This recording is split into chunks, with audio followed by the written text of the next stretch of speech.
Hey, my friend, what's up? I'm sure you've heard of the benefits of intermittent fasting, but have you also heard about the benefits of a longer term fast? And by longer term, I mean 3 to 5 days. On this show, we discuss the benefits of a 5 day fast called the fasting mimicking diet. We discuss the science behind why it's so effective and how you can try one out yourself. Stay tuned.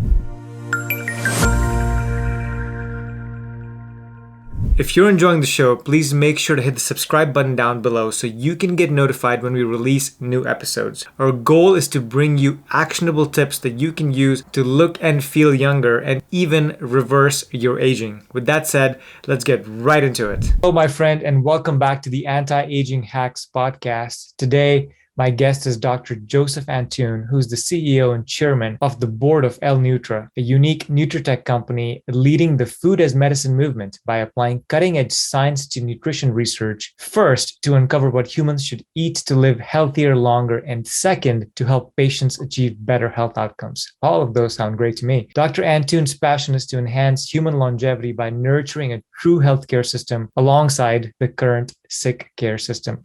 Dr. Antoun, welcome to the Anti-Aging Hacks podcast. Thank you, Faraz. Look forward. Great. So let's dive in. But what I want to do first is to get a little bit of your background and how you got interested in fasting, the fasting mimicking diet, and joined L-Nutra. Yeah. So growing up, I always I was looking for ways to change the world to a better place, which a lot of us, have those dreams in the early days. And I felt my passion was to help patients. So the normal pathway was to go to med school and become a doctor and try to help patients. And I remember I wanted to be a cardiologist and sitting next to the attendings and learning that every time I see a patient coming in, they get out with like 4 or 5 pills, one for cholesterol, one for triglyceride, one for glucose, one for blood pressure. And what was fascinating for me is that the person was like a typical profile at 50, 60-year-old male or female, and they're getting older, they're gaining more weight, they're getting more stressed, and they decrease their exercise. And I felt like we can solve this with lifestyle medicine. They don't need to be on 4 pills. And what was more shocking is that none of these pills reversed any of these conditions. Actually, a few hours after you stop, in the same day after you stop these pills, you're back with that symptom. So I was like, this is crazy. Horrible. Yeah. And I wanted to disrupt that system. So after graduating, I went and I did health policy and public health. And my goal was to reform a healthcare system from sick care to healthcare. And the key word there was prevention. So I started a career in prevention and talking with multiple health systems around the world about prevention, and they all know it, right? There's no wonder, if you prevent, you do better. But the problem is that there's no market for prevention. So they were like, we're telling people to eat healthy, and either they do it or not. We're telling people to exercise, and there was no market for people to consume prevention. It was a set of recommendations, and people either do them or not. So it was a way to invest and grow that market the same way in pharma and biotech you invest, and then you have products and reimbursement and all of that. So I started developing a passion for launching a first product for healthy aging and prevention. And after years and years in biotech and then consulting, multiple of the aging experts were saying, well, Professor Valter Longo, who leads the Longevity Institute at USC, and he was nominated by Time among the top 50 most influential people in health, that he has figured out that fasting is a major intervention for healthy aging and longevity, because on one side, it helps you with the metabolic and the weight, and on the other side, it has cellular activity that no other intervention nutrition has, and therefore these two together could be very good for human longevity. So I got fascinated by that story, and I went and met with him, and his, if you want, biggest advice for consumers was to fast for the 3 to 5 days, and obviously it's so difficult to do it on water and it's risky. And he had developed the fasting mimicking diet, which became a product. And now here's me saying, finally, I have a product that could go as a prevention and create a market for aging and launch the first aging product. And Dr. Longo had a lot of science behind it. And there was patents filed on aging. I was fascinated to see there were patents and trials on aging and prevention. And I fell in love in that, and I decided to join in and lead the company. And this was 6 years ago, and here we are today.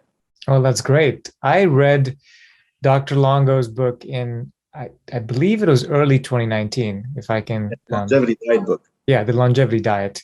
And it was a fascinating read. And had been a big fan of fasting forever.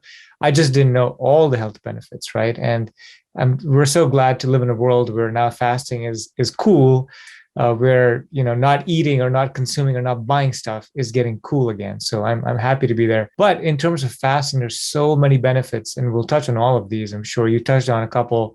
Metabolically, it reduces your weight loss, increases insulin sensitivity, reduces your glucose numbers. Even inflammation can go down, and blood pressure and cholesterol levels that you talked about. So there's a lot of benefits to fasting, and we've talked about fasting a lot on this podcast. But I'm excited to talk about this longer term fasting that not a lot of people either know of or do, which is the 3 to 5 day fast. What's the difference between a shorter fast, in your opinion, Dr. Antoun, and a longer, like 3 to 5 day fast? Yeah. So if you want today there's multiple types of fasting, but to simplify it, we'll look at less than 2 days and more than 2 days. In less than 2 days, and most people do 16 hours or 18 hours within one day, what we call time restricted eating, which is a subpart of intermittent fasting. So less than 2 days, you call it intermittent fasting. More than 2 days, you call it periodic fasting. You're going for a period of time. And the main difference is really the cellular intervention, how much the body now is in a crisis to intervene on the cellular level. So the best example to give here is I always give the analogy of the body on fasting with, say, a CEO of a company that now suddenly has no revenues. So say you're the CEO of a company and you need $1 million per month to operate the company. And I come and I say, hey, you have no revenues, you have zero. And we have reserves. You have some reserves in the bank. We have fat as a body, and we have the liver that can give you some credit.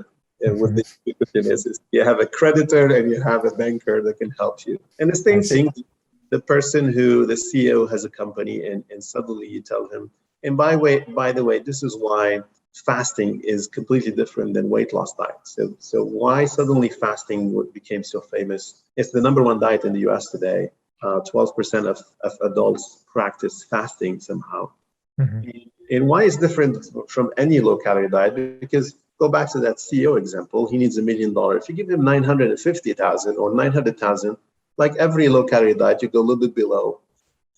He'll cope with it. He has some savings in the bank account. He'll adjust a little bit the operations, and then he'll cope with it. But the bank account drops gradually. And this is how weight loss diet works. With fasting, you're giving him zero. When you give him zero and he needs $1 million, there's a big stress. And the word stress is the most important word with fasting. When the CEO is stressed and is in crisis, he's not going to just watch his bank account drop. By the way, it will drop super fast. So you lose weight very fast. And you talk about the related benefits, and we get those. But you lose the weight, you help your blood pressure, you have your cholesterol, you have your triglyceride, etc. All the metabolic benefits related to weight. But you can see how that CEO cannot just sit and wait because the crisis is so big. He goes in and he restructures the company, right? He's going to find savings. He's going to cut some of the expenditures. He's going to reshape some of the different. He's going to delay some of the payments. That restructuring is what we call is when the body tells the cells, hey, I'm breaking down fat into ketones, but that's not enough. You got to fix yourself. You got to fix your performance for all of us to survive. And this is what we call autophagy or self-eat. It's this cell restructuring and readjusting to the stress. So that process starts within the first day of autophagy, continues through day 2, but then culminates after that. And after that, there's some mice studies showing that it's not only the cells rejuvenating with autophagy, which, by the way, won the Nobel Prize in Medicine in 2016. But there might be also the body pushing the younger cells, the stem cells, to go and proliferate. And we saw this in mice. There's certain indications in human. It's not fully established. But we can see that and go back to the CEO. He restructures the company and he fixes it. And then he still is in crisis. What he's going to do, he's going to start letting some people go and keep the younger, a little bit cheaper staff just to survive, right? And the body tries to, at the last 2 days, this is what we like to go a little bit longer. I mean, we do it with food, with the fasting mimicking food, but it then engages the cells at a deeper level, whether they restructure or whether they try to rejuvenate. And so there's a lot of theories whether this autophagy starts at hour 16 or 18 or 20 or on day 2 or on day 3. And there's two things I would say here. When autophagy starts is the answer is it depends. So think if you're very thin, you don't have a lot of reserve, it all has to make sense, and it's a demand on calories and expenditure, right? So the more that there's a stress, the earlier we get into it, because the more there's a need to adjust.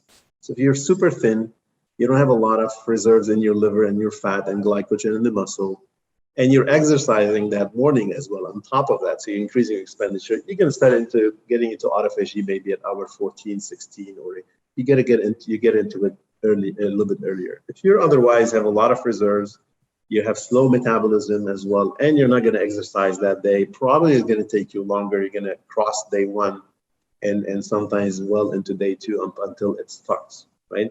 But this is only to start. If you want an established autophagy, you want to go longer, right? And so this is why we say after day 2, most people are already in cellular, the cells are involved. And this is why below 2 days, we say, yeah, it's mostly metabolic adjustment. After 2 days, it's a deep cellular plus a lot of metabolic adjustment. Mm-hmm. Okay. Yeah. I love autophagy. It's just such a cool concept of your body recycling unused components or things that was trying to grow before to, like you said, for the CEO, you need to restructure the books really and make sure the body becomes a lean, mean, surviving machine because it doesn't know what's coming at it, right? You could be in the ice age and there's a big famine, there's no food, or you just entered winter in Northern Europe and like there's not gonna be food for a while. So yeah, I love what autophagy does. That's an important point that you're bringing, because a lot of people ask, is fasting a fad? Is fasting a new gig and is going to be gone soon, right? And it's actually the opposite. The way we eat today is the fad.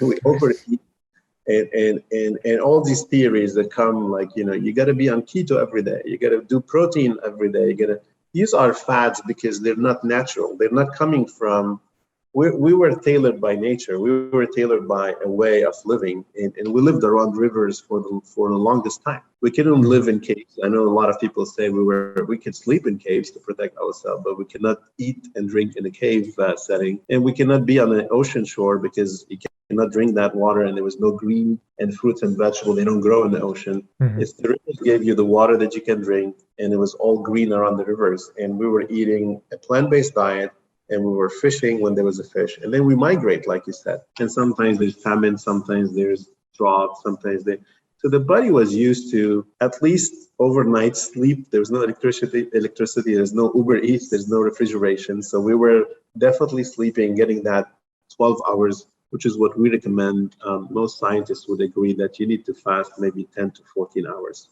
If you're healthy, if you're not way overweight or pre-diabetic and you want to shed a lot of weight fast, probably getting to 14 is mimics your circadian rhythm. A lot of us talk about 2016 Nobel Prize for autophagy. The 2017 Nobel Prize in Medicine was on circadian rhythm and biological clock of the body. And so that overnight sleep is the right balance. And then sometimes there were periods when there was no food, like you're saying, in the wintertime or migration or wars. So fasting, and the body knew how to cope with those. So what I'm trying to say is fasting lived with us. It was, and this is why, by the way, we have fat, because when you eat more, you stock, and you need a time where you spend them when you fast. Right. And so the body is used to these periods, and unfortunately now we're eating all the time. And what we're doing today is a fasting for intervals and healthy intervals, what we say 10 to 12 hours, and then sometimes, few times periodically, to mimic how we were used to live as humans, is actually the norm, rather than all the other theories we're getting today. Right. Every major culture or religion has periods of fasting and devotion and worship, which require abstinence from food. So yes, you're 100% right. This has been with us for generations, for eons, really, either culturally or because nature imposed it on us, right? We just didn't have food outside. Okay, I want to touch on another concept before we get into the fasting mimicking diet and explore it for all of its goodness. I want to talk about caloric restriction. And this is, I think most listeners of the podcast wouldn't know what it is, but it's basically reducing your calories by 10 to 40% every single day, long term. And that has shown huge improvements across many smaller species, I would say at least. Like rodents, for example, has improved their lifespan by 50%, which is a crazy, crazy long time. And so why does caloric restriction have such a cool benefit and longevity benefit to the body? Well, what you said, part of it is accurate, part of it is not fully accurate. I'll clarify it. Mm-hmm. You had mentioned the longevity diet book, and I really recommend by Professor Valter Longo for people to read it because it will explain how we use multiple pillars to come to a conclusion. Mm-hmm. And one of the mistakes that many people use, and you mentioned now parts of it is, they do calorie restriction, say 30% decrease every day, and it's good for cholesterol, triglyceride, cardiovascular, so why we don't do it? Because also you got to look at systems biology and see what happens to other systems. Right? It's the same story with fasting. When people fast for 20 hours, they feel they're doing a great achievement, or 24 hours. Well, they lose the weight if you don't binge eat, but they're starving their brain for 24 hours. They're starving their heart for 24 hours. Mm-hmm. So nothing extreme comes at no cost. The same thing, calorie restriction. The mice studies were positive. The monkey studies were a little bit conflicting. And then the human studies, there's the biosphere study that was led by Roy Walford, and probably is the most, well discussed, well studied trial, which at that time, Valter Longo, he was a student of Roy Walford, and he evolved that idea of calorie restriction into fasting. Because on the positive side, yes, you lose the weight, you'll improve cardiovascular, but you're also depleting your bones. You're also depleting your immune system. Right? The immune system is one of the fastest replicating systems, GI tract, hair. So if you see Roy Walford and his team coming out of that biosphere project, they were like about to die, right? They looked unhappy, and they were unhappy. And this is why the longevity diet book, one of the pillars is the system biology, and you got to study the entire package, what happens. And same with drugs, right? They tell you, take this pill, it's good for cholesterol, and then there's 60 side effects down there, right? It's the same concept, and you got to make sure that you do positive to everything. So what Valter did is a great benefit of calorie restriction. Maybe if you do it every day on a long term, now you start paying the price of it. Why don't we get that signal in a strong acute way and bring it into a fasting form so that we get the metabolic benefits, we add the benefit of the cell, but you're not doing it for long periods.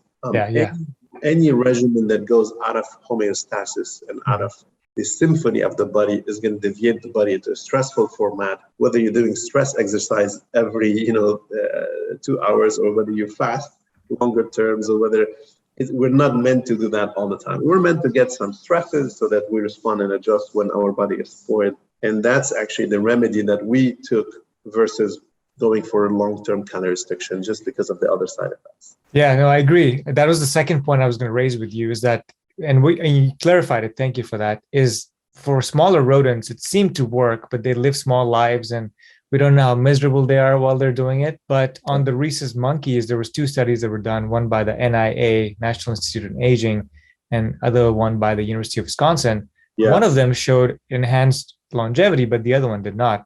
So it's because a little bit... The death reason varies, right? Mice die mainly from cancer.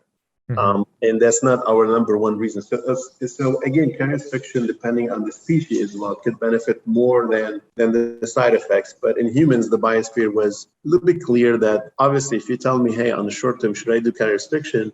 If you're overweight and pre-diabetic, of course, right? Mm-hmm. You got to do it on the short term to reverse that, because the short term benefits outweigh the potential long term. And now, if you tell me, hey, I'm thin, I'm healthy, I don't have a high risk from my genetics, my family, and I just want to go on a 30% cut forever, probably not. And we can talk a lot more in detail. What's your age? Because it's something to be 45 pre-disease condition, or 55, 60, versus if you're 70, where you need to be nourished and your muscle is an organ of longevity now, versus if you're 15 and your body needs high growth and you want to be fed well and all of that. So it's cyclicity also in life, and we can get down into precision nutrition and life cycle nutrition, but that's going to be a little bit too detailed advanced for the time we have today. Yeah, absolutely. Let's touch on IGF-1, which is insulin-like growth factor 1. We know that growth hormone is secreted in the body multiple times a day, but it's hard to measure it because, again, it secretes and then it's gone. So IGF-1 is something that's more constant in the body and can be measured by blood tests. So that's what we, I guess, use instead of growth hormone measuring, but that's what we're trying to do. Now, increasing IGF-1, decreasing it in some of these smaller animals, mice, worms, and flies, increases their lifespan by significant amounts. But again, it's controversial in humans because according to some of the data that Dr. Longo has come up with, and I'm sure you're well aware of, it does not promote longevity. So what can you share with us with growth hormone, IGF-1, and its relation to longevity, Dr. Antoun? Yeah, well, again, the part of the statement was right, and part of the assumption was right, and part of it was so I'll clarify it. Mm-hmm. The Valter Longo did not show that it does not increase longevity as much as, first, the science is showing there's two TOR pathways. So there's two signal, and one of them gets you the side effects, one of them not. But it goes back to what we just talked about, the cyclicity. What time of your life you're dropping your IGF? And just to clarify for the audience, IGF is an insulin-like growth factor, and it's triggered by growth hormone, but it's also very much triggered by food, by protein, the protein mm-hmm. side of it, right? And it's insulin-like. Same way the carbs leads to insulin secretion, protein leads to IGF secretion. In a very simple way, they're both a response of growth because now you have fuel. So I eat carbs, I increase my insulin, insulin tells this tissue, hey, you can grow. And when you grow biologically, you grow faster towards your end. And this is why increasing insulin, decreasing IGF are actually ways to slow the car, right? So imagine you're driving a car from point A to point B. If you decrease the fuel and the signal of go faster, meaning if you decrease the insulin and the IGF, you go slower, and then it's a longer time to reach your end. And that's the concept of dropping IGF in the body and insulin. So it's not that we did not show it contributes to longevity. It's just we showed that it's a U-shaped curve, meaning when you're 75, if you drop IGF at that point, and IGF triggers also growth, and then that's a precursor of cancer. When the cells replicate fast because of the push of the if some of them do a mistake during mitosis, this is where they're more prone to become cancerous, if you want. So the risk of that when you're 40 and 50 is very high, and this is when you want to drop your IGF. So you want to drop your IGF when you're pre-disease condition. The organ that suffers when you drop IGF is muscle, right? Because muscle needs the growth. Muscle responds to, a lot of people inject themselves with growth hormone and testosterone because they want that boost. So when you're 40 and 50, from a longevity perspective, you don't need a high IGF in your body because you want to keep your body in check. You're pre-diabetic, pre-cancerous, or whatever disease is going to come to you from an aging-related perspective. Now, when you're 75 and 85, you already have a malabsorption. You don't absorb meat very well, so you're not getting a lot of protein. And then at the same time, your muscle becomes an organ of longevity. This is where you don't want to necessarily drop your IGF. And the risk of cancer, the cells, they don't replicate fast at that age. So even though there's IGF and protein, not a lot of them are going into mitosis and getting the risk of cancer. So the risk of cancer is low at that later stage of life. Muscle is so important for you as a longevity organ because the mobility is critical at that phase. And therefore, the IGF should be a little bit higher. So, got it. Yeah.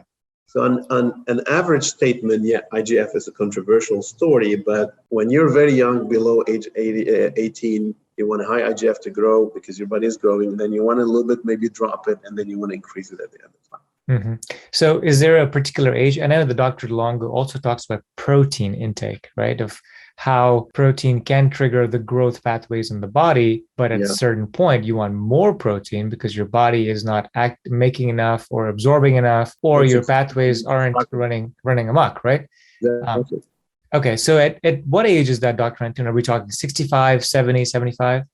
Yeah, and again, in body, it's like autophagy, there's no one age, there's no 1 hour, right? It depends on the body. So you might be 65, but your biological age might be 60, but yeah, in general, 60 to 70 is where your body transitions into, hey, now proteins are important for me and I need to keep a good IGF. So I would say in a general statement, below age 60 and especially 40 to 60, you want to have your IGF under control for a longevity perspective. Again, if you want to build muscle, look great, it's the opposite, right? Yeah. And after age 65, 70 is when you want to probably go back and increase a little bit your protein intake and have a little bit of a higher IGF. But again, these are not absolute statements. Each one is a different biological age. So in general, you can't look super sexy and still live to 100 or 120 years old because, you're carrying a lot of muscle early on and you need the anabolic or the growth pathways turned on to create that muscle early. Actually, no, you can. What you just said is because looking sexy, the protein companies imprinted in our mind, if you want to look sexy, you got to drink high protein every day, which is wrong. Yes. It's wrong, right? So you just need tiny little bit more protein if you want to look really ripped and sexy, and that could be plant-based source of protein that does not overspike IGF. And just eat healthy and you'll be actually much more sexy. You'll be sexy and looking young. You'll be sexy and looking young rather than sexy and old. I mean, if you look at the wrestlers, if you look at the big bodybuilders, there's at age 50, there's just this pin and you see them, it's like, wow, they look like 70. And unfortunately we lose them early, right? You don't see 100-year-old bodybuilder. They unfortunately leave us at age 50 and 60 and 70 because biologically they age themselves so fast. They age so many high sequences of amino acid that triggers IGF. They injected themselves with growth hormone that they accelerated the aging process and they die actually earlier. If you're on the extreme of that is people with acromegaly. They are born with high growth hormone secretion. And the acromegaly, they live on average 10 years younger than us. So this is well established that if you keep triggering the growth, you might look a little bit sexier, like you said, but you're gonna potentially a little bit damage your longevity. So there are ways to look sexy and healthy. You don't need to look sexy by over proteinizating your body. I call it diabetes of protein because all the marketing companies, they want you to drink every day as if the muscle every day. I mean, we would be all ripped if that worked every day. You just need a tiny little bit more of exercise and protein and a plant-based source, and you'll be super fine. Right. And again, like to the bros that are out there going to the gym, they're always chugging these protein juices, right? If you're just maintaining your muscle, you need a lot less protein than if you're trying to build like 10 pounds of muscle, right? It's a whole different story. And most people, I would say, are either trying to maintain their muscle and just a little bit of people are trying to actually grow at any time. This is where there's a very fast decreased return on increasing protein, right? So once you cross that 0.7, 0.8, 0.9, or 1, you're not adding much growth. You're just adding push for growth, but the muscle's not going to grow that fast. Again, otherwise we would all be super ripped. And by the way, for all the folks who are eating very high level of proteins, maybe for them intermittent fasting, doing that 12 hours to compensate a little bit for that surge during the day of the IGF or the night. Maybe they got to look a little bit more into fasting to counterbalance these spikes that they create for their muscles. Yeah, I love that. Okay, let's touch on one more concept before we move on to the FMD. And this is one of the 4 aging pathways that's of a lot of interest to anti-aging researchers, longevity researchers. And this one's called mTOR, or mammalian or mechanistic target of rapamycin. Yeah. And I'll have you explain what that means, but it's one of the few ones that everybody's excited about, but it's the growth pathway, right? It gets the signals from IGF, from amino acids, and it turns on and it tells the body to grow. And so when you're younger, or below the age we're talking about 65 or so, you want this to be muted, not going crazy. But when you get older, it's fine to have it normal or a little bit more. So explain what mTOR is, Dr. Antoun, and why it's so important in the aging of our body. Well, mTOR is inside of a cell, and actually your last 3 questions, they lead to the same pathway. So the growth hormone and the protein, they trigger the secretion of IGF into like growth factor. It's a growth factor. The growth factors signals, downstream signals, and it's played into one of the major pathways, which is the mTOR. And the mTOR pathway tells the cell, hey, we're nourished, you can grow.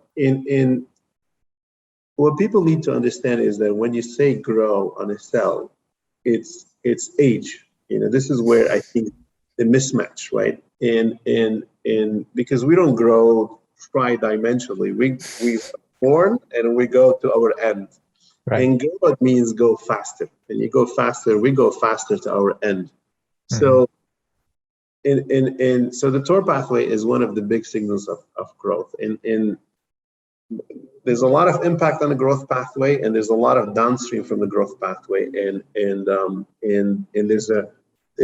there are streams between TORC1 and TORC2. There are streams of a healthier growth than with less damage. There are the opposite. But what people need to know is that, and there's a lot of molecules that are being tested. The rapamycin was developed, but not for anti-aging. It was developed for other medical purposes. And then they saw that effect, and now they're doing analogs of rapamycin to trigger more of the healthier TOR receptor versus the other one. But the concept is, can you slow down the aging of the cell? And what we're not sure of is that, going back to the pillars, would that slow down the cell from growth, but would that slow down something else? We don't know. Right. So a lot of the studies happening there are a little bit on giving human conclusion out of mice trials, because the mice, you can do 13 and 15 and 16 weeks trials on them or longer, just to follow them in human terms. It's not that easy. So what we know is rapamycin has been in the market for a while, and it might have some positive anti-aging effects, but also has some side effects on immunity and immune reactions, etc. So it's still a question mark, but there are very brilliant labs and teams working on the TOR pathway at the Buck Institute, for example, or in Singapore with Brian Kennedy, and there's a lot of promises there, but it's yet to be seen if every positive signal translates into human outcomes as well. Yeah, can't wait for the research to unfold on that one. It's a pretty complicated pathway, and so people talk about rapamycin and getting on it, but it's risky, like you said. It can reduce your immunity if you do it the wrong way.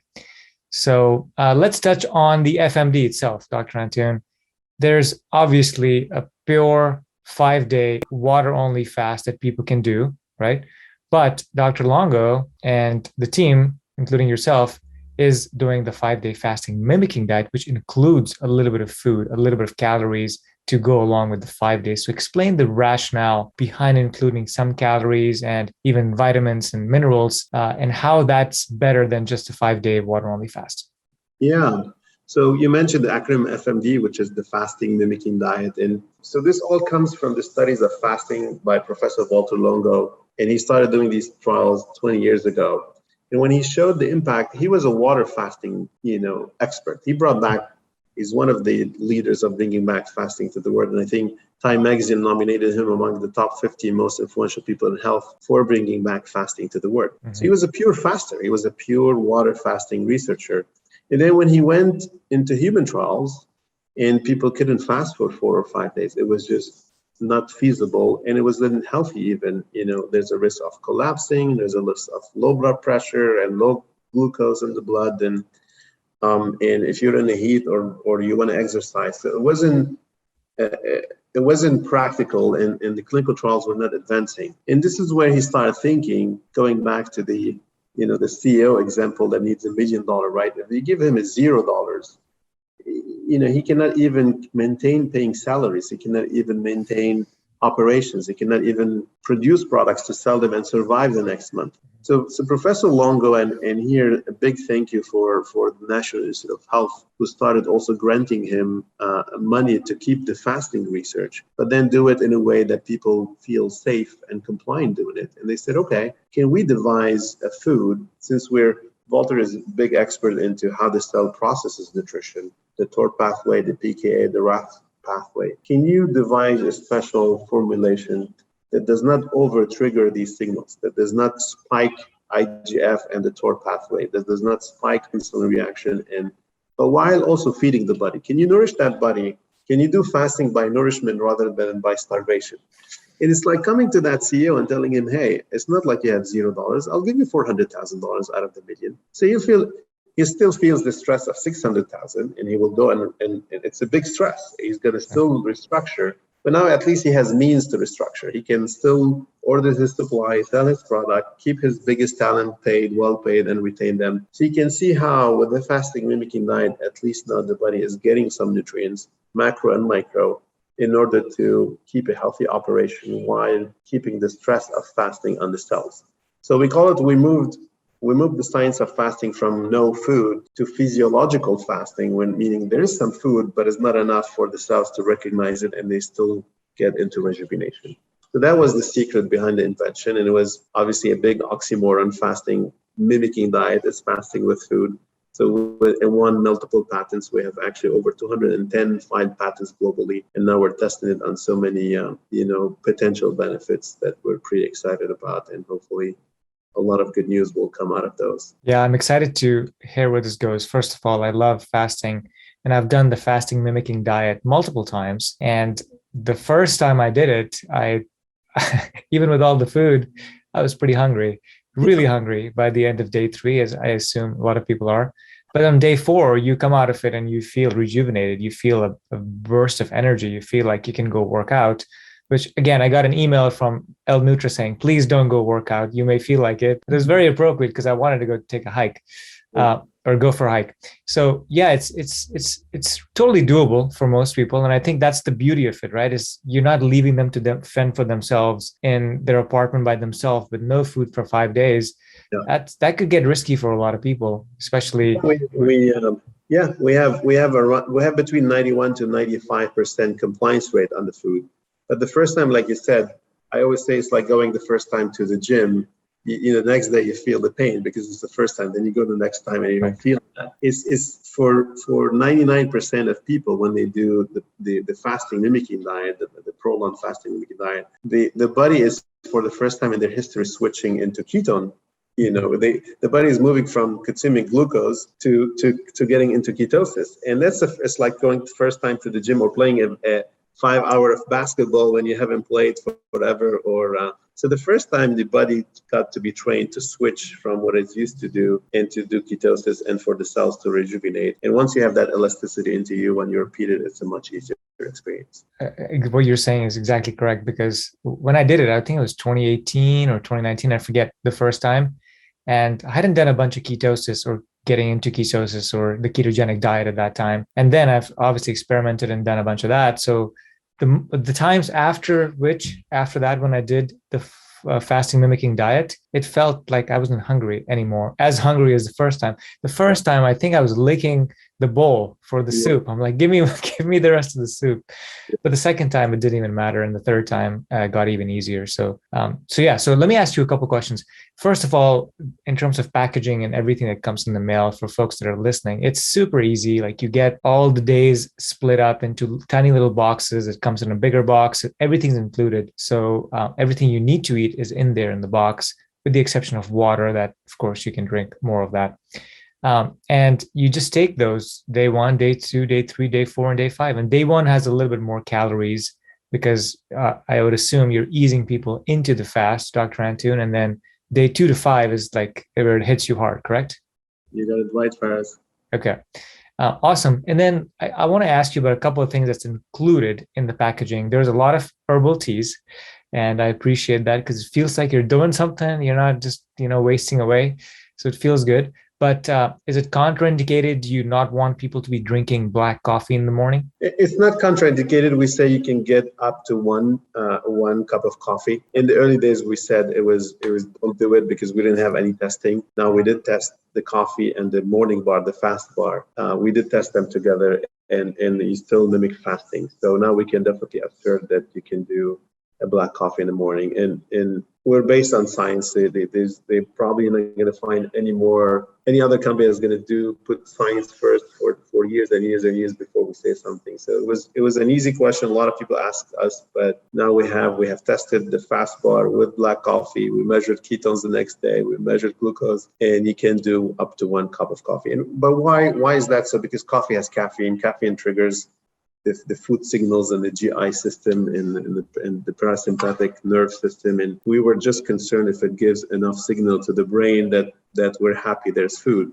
But it wasn't enough, so you can still have black coffee with the Prolon in the morning. Fantastic. And just, philosophical point on fasting in general is when cultures or religions do it, it's more to abstain from what you love doing, which is eating. And it gets you into the spiritual side of things. You want to get into more meditation and prayer and all those things, and you want to abstain from food. So that's the point of fasting. So if you can, abstain from coffee as well and just get away from your normal regular schedule and get into that spiritual side a little bit if you can. Again, this is not any science-based thing that you would say, but I would say this because I find that it quiets the monkey mind, and I have less thoughts running around when I'm in a fasted state. Even a 16-hour fast that I do daily helps, but the 5-day fast is much better at this. There's also glycerin included in all 5 days. Why is that? It's one of the secrets and the proprietary. I cannot reveal all the ingredients, but it's one of the great ingredients that I would say makes the fasting safe, enhanced, and is nourishing without perturbating into the pathways. Okay, cool. There's also no meat in any of the 5 boxes, and there's very little protein in the total daily intake. I assume that has to do with slowing down the growth and IGF-1 secretions. Is that correct? Yeah, so there are special sequences of amino acids. If you want to grow muscle fast, you eat more steak, the traditional way of doing it. The animal sources of protein, the sequence of amino acid trigger the response of IGF higher than what a plant-based would typically do. So you don't want the body to over-recognize food, otherwise you wouldn't be fasting. You would be like a low-calorie diet. And that's the pitfall. There's a lot of people that try to do their own fasting mimicking, or they try to eat a little bit here, a little bit there, and it's tricky. They don't get the results, and I have a lot of folks that say, I'm not getting the same results as Prolon or the fasting mimicking, because either they underdo it and then they're starving their body and then they cannot comply with it, or sometimes they do one mistake on one ingredient and the body recognizes the food. So now instead of you lose the weight, but you're not getting into full rejuvenation because the cells are recognizing the signals of food.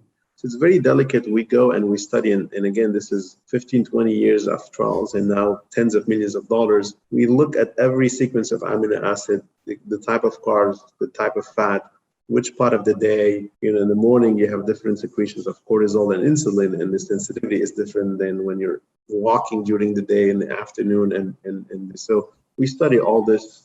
On top of that, we put ingredients together to work on the absorption and what happens in the blood and the cellular level. And then we work on the taste so that we make it taste good and feasible and compliant. So it was a very long ride, and a lot of great universities around the world helped us. The National Institute of Health, I cannot thank them enough, being behind the studies of fasting. And we keep evolving and doing more research on it. But it's much more complicated, and 77 ingredients. It's not just because, again, you want to give that Theo enough money to survive rather than just cut and starve and die. Okay, yeah. A couple more questions. We're coming up on time here, but I am interested in the stem cell regeneration aspect as well as everything else, because this is an anti-aging show. So stem cells, we know, is one of the 9 hallmarks of aging. And as the body ages, there's stem cell depletion in the localized tissues, but also everywhere in the body. And so that means you can't rejuvenate as much or as quickly as you used to when you were younger. And so what data have you seen with stem cell regeneration, Dr. Antoun? And does that happen during the fast, or is that during the refeeding protocol? So I'm going to give you a little bit of a generic answer because I don't want to be claiming on the technology, the stem cell. But what we have seen in mice is the mice, in going back to that, I call them the 3 phases, if you want, of fasting. The metabolic one, you lose the weight. This is where the bank account of the CEO drops. Then he's like, okay, I need to restructure the company. That's autophagy and intracellular rejuvenation. And now what happens on day 4 and 5 is that CEO saying, I'm going to have to let some people go. The ones that it cost me a lot, they don't produce a lot. I'm going to keep maybe some of the more cost-effective employees. The body in mice, we saw, the body also can start shedding some older cells and pushing the younger one because they're more cost-effective in the way they consume calories. So the theory is this prolonged fasting help you with regenerating some of the cells, not just rejuvenating them. We don't have definite data in humans because it's not easy to measure. You can measure what we call mesenchymal progenitor stem cells, and we measured those, and there was a spike in certain participants of the trial. But again, it's not a randomized clinical trial focusing on only stem cells, and it's so difficult and you cannot do biopsies ethically. When you do a clinical trial, you got to present to the IRB board for approval, and we got to have a biopsy of the muscle or the liver or other organs to show some level of regeneration, and that's not easy to get. So it's still a pending question. We've seen some signals a little bit in one of the trials where we tested that in the blood. It was a pure blood test. And what we test is MSPC, with some mesenchymal stem cells, but they could be the confounding sign. We scientifically cannot say yes or no. We know that in mice, fasting does trigger regeneration. In humans, we're still digging into identifying that. Okay, TBD on that. We'll stay tuned for an updated answer. Yeah. This leads me to the second part of that question I was trying to ask you was, so let's say you do the 5-day fast, right? What is the ideal refeeding protocol? How do you start to introduce your regular foods back into your diet? So the answer is it depends on your goal. And if your goal is to live a healthy, long life, then we talk a little bit more. On day 6, you want to take it easy from the pure microbiome change and gastric shrinking change, and so on day 6 you go a little bit more liquids and food, but go on soft food. But in general, the next few days after the fasting mimicking diet, if your goal is to live healthy long life, we recommend you do a pescatarian diet or a flexitarian diet. Pescatarian means plant-based, and main source of animal protein is fish. Flexitarian is same, but then add a little bit of meat from time to time if you need to. And they're both, when we study centenarians, people living 100 and beyond, we see them swinging there between pescatarian and flexitarian. So if that's your goal, this is how you want to go. For some people, they do it, and we see a lot of athletes doing the fasting mimicking diet, and then they want to, because the fasting mimicking diet, as we said, there's a stress part. So the relative lean body mass is maintained when you do it. And now a lot of people are moving to fasting because you don't lose as much muscle as you would lose in any other diet. The stress and the growth hormone response maintains the muscle. And we said it's natural. If somebody is hungry and wants to eat, imagine 30,000 years ago, your body is just, you see a hungry tiger, they're ready to come. And so fasting a little bit keeps that muscle because you need it to go and find food. Mm-hmm. And so a lot of the athletes, they do the fasting mimicking diet, and then they go back on mid-chain amino acids, or they eat a protein-rich diet right after, trying to boost their muscle. They go to the gym, and now they're, like you said, a lean, mean performing machine. They go and they try to boost their muscle with protein right after. So the answer is it depends on your goal, and there's nothing that's a categoric no or categoric yes. You just give your body a day or two to adjust microbiome and physiology wise, and then the rest is depending on your goal. Okay. I want to ask you one more tougher question. This is again regarding anti-aging, what we can visually see, which is the condition of our skin. And I know it's very hard to measure skin aging right now without biopsies, or I don't even know if there's a biopsy tool to do it.